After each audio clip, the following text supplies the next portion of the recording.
আসসালামু আলাইকুম। আজকে আপনাদের সাথে ঝাল ঝাল রসুনে লইট্টা শুটকি ভুনার রেসিপি শেয়ার করব।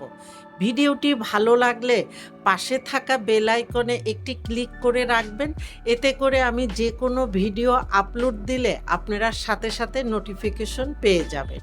প্রথমে এখানে আমি লইট্টা শুটকি নিয়ে মাথা, লেজ, পাখনা ফেলে কুসুম গরম পানি দিয়ে কয়েকবার ধুয়ে নিয়েছি, কারণ শুটকির ভিতরে প্রচুর পরিমাণে বালি থাকে। তারপরে ছোট বড় টুকরো করে কেটে নিয়ে আমি এখানে কুসুম বা একটু বেশি গরম পানি দিয়ে ভিজিয়ে রেখেছিলাম 15 থেকে 20 মিনিটের জন্য। তারপরে কাটা ফেলে পরিষ্কার করে নিয়েছি। আর এখানে আমার মেজারমেন্ট কাপের 1 কাপ এই শুটকি হয়েছে। আর এই কথাটা বলে দিলাম নতুনদের জন্য। এবার চুলায় একটি প্যান বসিয়ে দিয়েছি। এখানে আমি 1/2 কাপ সরিষার তেল নিয়েছি, কিন্তু এখনই পুরাটা দিব না, কিছুটা তেল দিয়ে গরম করে নিব। তেল গরম হয়ে গেলে 1/4 চা চামচ লবণ দিয়ে তেলের সাথে ভালো মতো লবণ নেড়ে মিশিয়ে নিয়ে আগের থেকে পরিষ্কার করে রাখা সব শুটকিগুলি দিয়ে 1 মিনিটের মতো অপেক্ষা করব। 1 মিনিট পরে শুটকিগুলিকে নেড়ে চেড়ে হালকা গোল্ডেন কালার করে ভেজে নিতে হবে। শুটকিগুলি গোল্ডেন কালার করে ভেজে নেওয়া হয়ে গিয়েছে। এখন এই শুটকিগুলি একটি পাত্রে তুলে নিয়ে ওই একই প্যানের মধ্যে বাকি সরিষার তেলটুকু দিয়ে গরম করে নেব। তেল যখন গরম হয়ে যাবে, এখন তেলের মধ্যে দিয়ে দিব 1 কাপ পেঁয়াজ কুচি, 1/2 কাপ রসুন কুচি দিয়ে পেঁয়াজ রসুন সফট হওয়া পর্যন্ত ভাজতে হবে। পেঁয়াজ রসুন যখন নরম হয়ে কালারটা চেঞ্জ হয়ে আসবে, তখন এখানে 1 টেবিল চামচ রসুন বাটা এবং একটি তেজপাতা দিয়ে রসুনের কাঁচা গন্ধটা চলে যাওয়া পর্যন্ত রসুন বাটাটা ভালো মতো কষিয়ে নিতে হবে।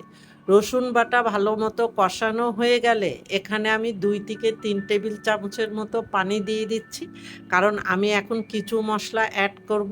প্রথমেই দিয়ে দিচ্ছি 1.5 টেবিল চামচ বা স্বাদ মতো লাল মরিচের গুঁড়া। শুটকিতে ঝাল হলে খেতে অনেক মজার হয়। হলুদের গুঁড়া 1/2 চা চামচ, ধনিয়া গুঁড়া 1 চা চামচ, লবণ 1 চা চামচ বা স্বাদ মতো দিয়ে সব মশলাগুলি ভালো মতো নেড়ে মিশিয়ে নিয়ে এখন মশলা কষানোর জন্য এখানে আমি 1/4 কাপের মতো পানি দিয়ে দিব।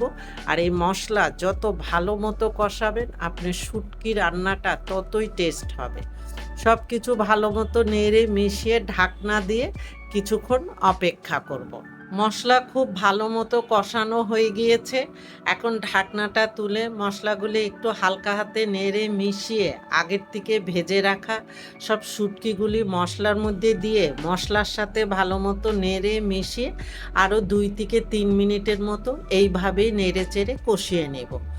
শুটকিগুলি ভালো মতো কষানো হয়ে গেলে এখন শুটকি সেদ্ধ হওয়ার জন্য এখানে আমি 1/2 কাপের মতো পানি দিয়ে দিচ্ছি, কারণ শুটকিগুলি কুসুম গরম পানি দিয়ে ধুয়ে নিয়েছি, গরম পানি দিয়ে ভিজিয়ে রেখেছিলাম।